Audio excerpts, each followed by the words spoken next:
Hello, welcome back to the Road to Episode 7, my ongoing series where I chart the road to the release of Star Wars Episode 7, The Force Awakens on December 16th, 17th and 18th, 2015, depending on where you are in the world.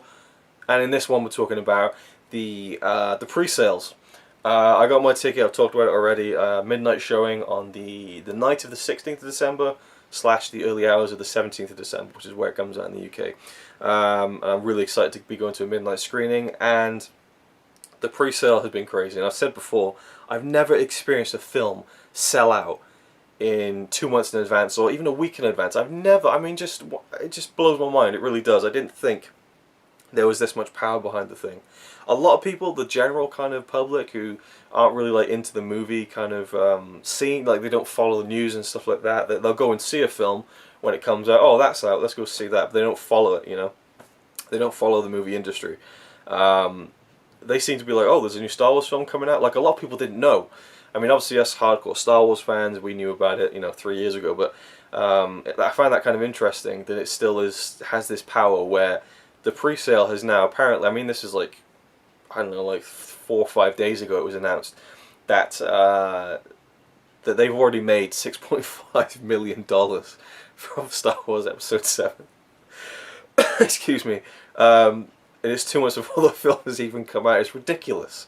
That's more than some like independent films make, and it's not even out for another 2 months. But it has smashed the records. I mean, I think it's beaten the pre-sale record by like 10 times over. Like, I think it was one of the Hunger Games films or something. Like, it just destroyed all the records of pre-booking a film like ever, and it just makes you think, holy shit, what's going to happen when this film comes out? You know, because I know I'm going to see it more than once. I'm going to probably see it at least 3 times. There's just no way you're going to drag me away from that cinema in December when I go back home, and I'm going to see it in the midnight screening. Then I'm going to want to see it again, and I'm going to want to take my little brother, and then go somewhere else maybe. It's just going to be crazy. I'm going to want to see it in IMAX in 3D probably just to see.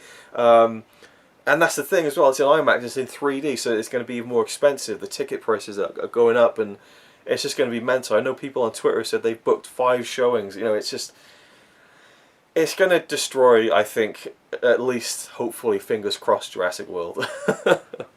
No disrespect for Jurassic World, it's a pretty mediocre film, in my opinion.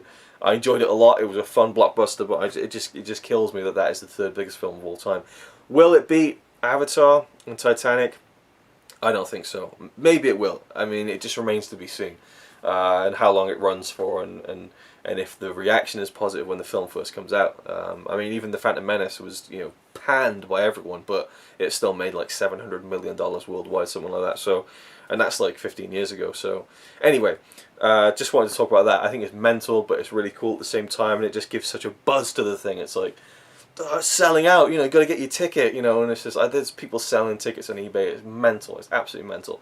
Anyway, review for this episode, very quickly, is issue number 3 of Shattered Empire, the 4-issue series that covers a story from the end of episode 6, well, just after the end of episode 6, basically. It doesn't really go up to episode 7, but it's set between them, at least. I mean, you're talking about a 30-year gap, so it's not going to cover everything, but it's, you know, it's set a couple of weeks after the Battle of Endor kind of thing. We have Shara Bey and Kez Dameron, a couple, the parents of Poe Dameron, who's in episode 7. And again, if you want no spoilers from this, then please turn the video off now, and thank you for watching. So as I said in the last video, we end with, you know, the Star Destroyer above Naboo, and they've got all these satellites that are causing bad weather on Naboo, and they're, I think they said in the end of issue 2, you know, by 8 hours, you know, these satellites are going to cause so much bad weather that the whole planet will be inhospitable, basically. And so we have Shara Bey and Princess Leia there, and they're trying to figure it out and stuff, and then and Lando appears in the comic and stuff, and they kind of save the day, basically, as you'd expect. And yeah, it was a good issue. I enjoyed it, but I just, I don't know with that one. It was, overall, I enjoy. I mean, I could say this of all 4 of the issues. To be honest, I read all of them. They're really enjoyable, and it's cool. Oh, there's a character from the films, and like I enjoy stuff like that. But the overall, I mean, I guess it's about Shara Bey and her trying to get out of the whole thing, you know, and have time with her family and things like that. And then we have the 4th issue, which rounds off the story, and I'll get to that in the next video. But overall, I suppose I should be leaving this until the next part. But overall, it was the full story Charbet's arc was good, but I just I didn't love it. I wasn't like, oh, this is amazing. It was pretty good. It was pretty good.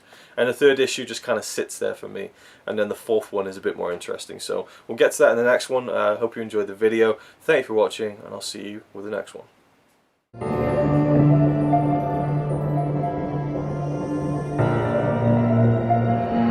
I don't know, 5 seconds.